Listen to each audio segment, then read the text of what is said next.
Welcome back to the Peach Teach English podcast. I'm Frankie Mesmer, your host, and this podcast is dedicated to helping you go from intermediate to fluent English through real stories, natural grammar, and listening practice.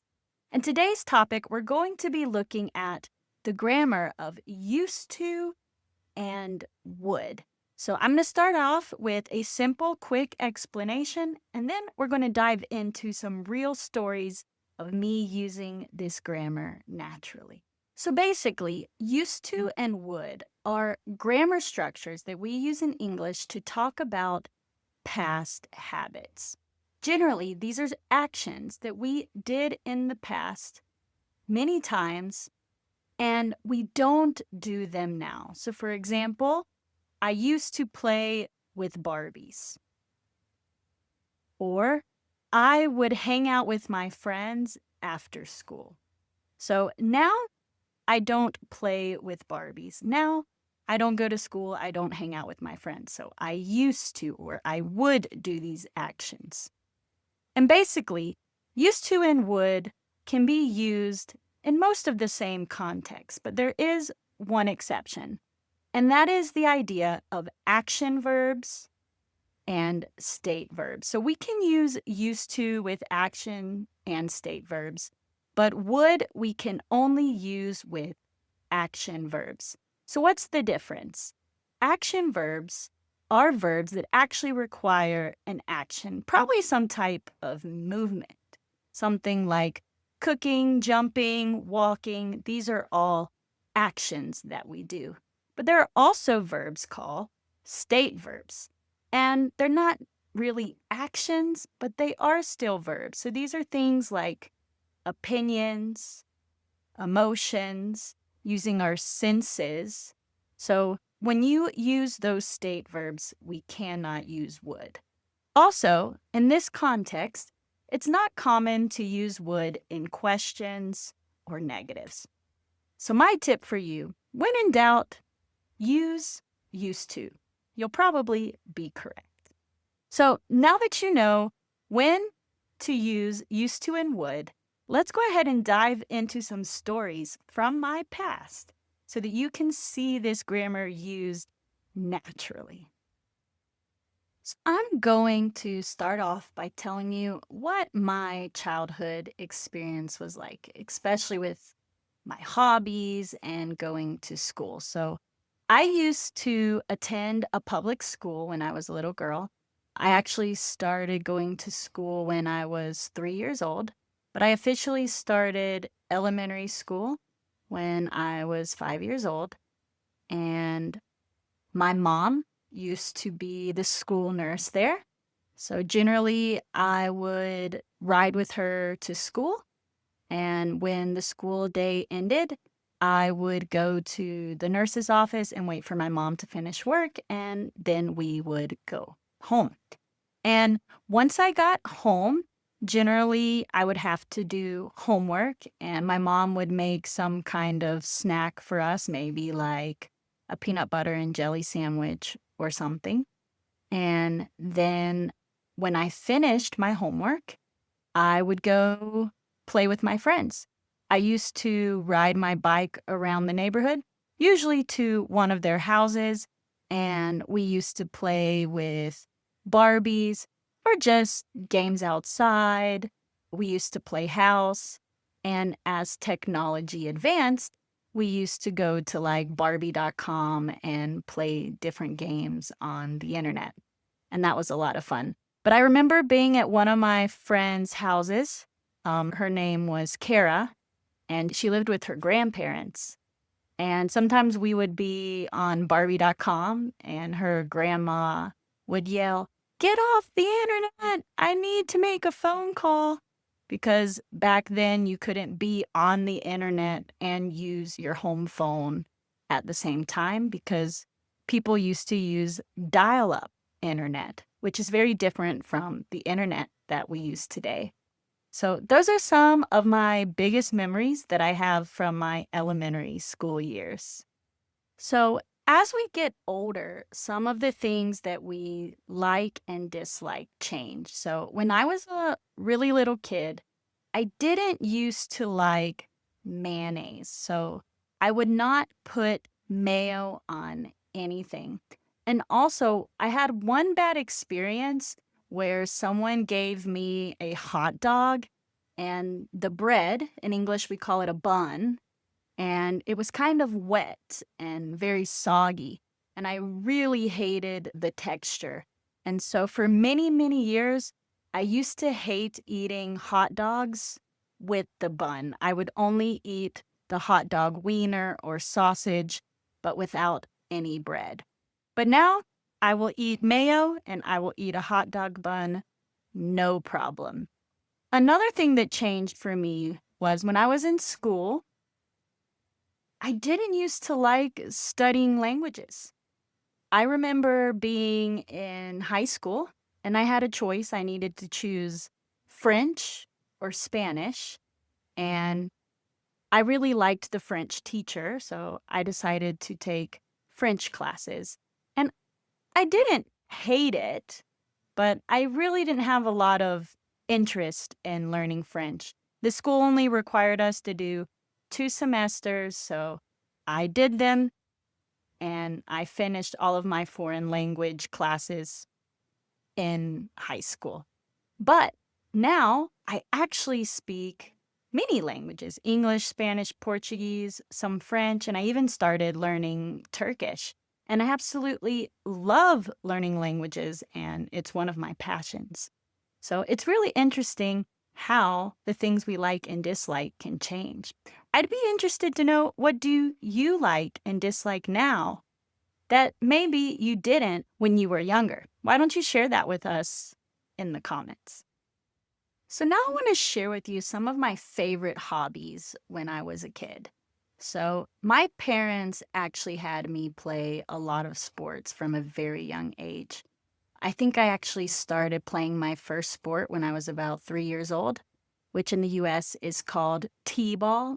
It's very similar to baseball, but instead of someone like throwing the ball at you or a machine throwing the ball at you, there's just like this stable piece of equipment and you put the ball on top, which is better for kids of a very young age. So T-ball was my first sport.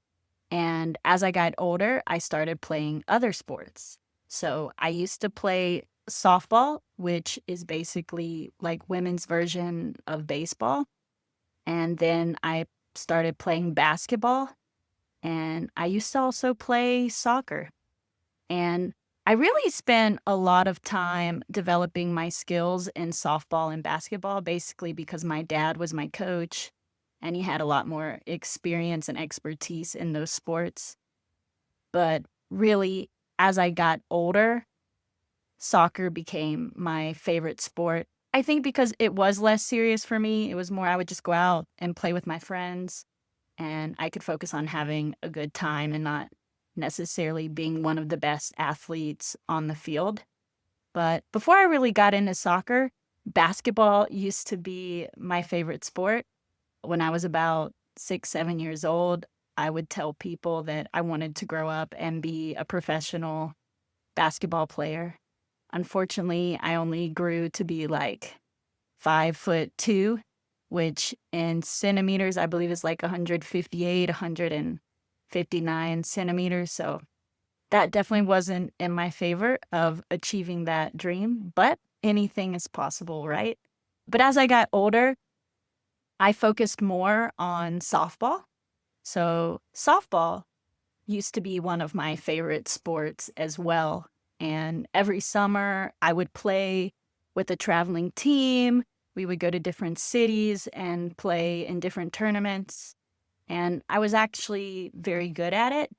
But once I turned like 18 and I went on to university, I wasn't as interested in softball anymore. I think it became more like a job than something I enjoyed doing. So I actually spent more time playing soccer. And if you don't know, I'm originally from the United States, but now I live in Colombia. And before I moved to Colombia, I used to play soccer a lot with my friends. I actually used to be part of a soccer league, And usually, like one day during the week, I would either go compete with my team or I would go play with some friends in a park somewhere. And then every Sunday, I would usually play a couple games with my teams. So I was on a few different teams. I was on one team, which was all women. And then I was on another team, which had men and women. And in English, we call this co-ed. So I would play on a co-ed team and an all women's team every Sunday. And sometimes I really miss it because it was a great way to stay active, hang out with my friends. And actually, one time we even got first place in the league. And, it's always fun when you win the championship. So now that I've moved to Colombia, I don't really play sports anymore. I used to go to the gym very consistently for like 6 years. And I really enjoyed that habit. I like the process of getting stronger and more fit. But last year, I made the decision to leave the gym. I was actually having a little bit of health problems and I was losing some of my strength, and I had to go to physical therapy. And there's just some other changes happening in my life where I probably won't have easy access to a gym. So if I'm going to continue lifting weights, I will have to make a home gym because I'm planning on moving to the countryside. So now my exercise routine is completely different. Generally, every day I try to take at least a 30-minute walk because exercise and health is very important to me. And I think with more technology, we are starting to have very sedentary lives. So something as simple as a 30-minute walk is something I really encourage all of us to do and something that I have put into my daily practice. But yeah, my sports activities look completely different today than they did when I was a little girl. But I still love watching sports as well. I'm actually a really big fan of American football, and I love watching soccer as well, especially the World Cup. And I'm looking forward to watch this next World Cup in the US. I don't plan on going to like a live game, but I know that I will watch it on TV. I used to watch sports more when I lived in the US because a lot of my friends were also sports fans, so we would watch like the Premier League or the Champions League for soccer during the week. And then on the weekends, I would watch American football with my friends. But I still try to watch at least college football on Saturdays. I'm a really big fan of the Georgia Bulldogs. My brother went to that university, and I got my medical interpretation certificate from that university as well. So my family and I, we are really big fans of that team, and we try to support them every Saturday. So even though I'm not playing sports anymore, I really like the sports culture, and it's very important to me. And the final topic I want to share with you guys is about my past work experience. So, before I became a teacher, I used to do some other jobs. So, my first job ever was actually as a baseball umpire. If you don't know what that is, that's basically the person that calls the game. They decide who is out, who is safe, what is good, what is bad, kind of, like the judge of the game. And I was only 16 years old. And technically, it was my first job, but I only worked 2 days. And then I went to my dad and I told him, I really hate this job. Please don't make me do it. And he said, you know what? You went to the training, you tried. If you don't like it, you don't have to do it. And I didn't get another job until I was 17. And that's when I got my second job. And that one I actually stayed at. And I started working at a restaurant called Cracker Barrel. And there I used to be a hostess for about 1 year. Basically, the hostess is the person that greets you in the restaurant, asks you how many people are in your party, and takes you to the table, gives you the menu so that your waiter or waitress can take care of you. And I liked that job better. I think I'm very good at customer service and I like being friendly and helping people.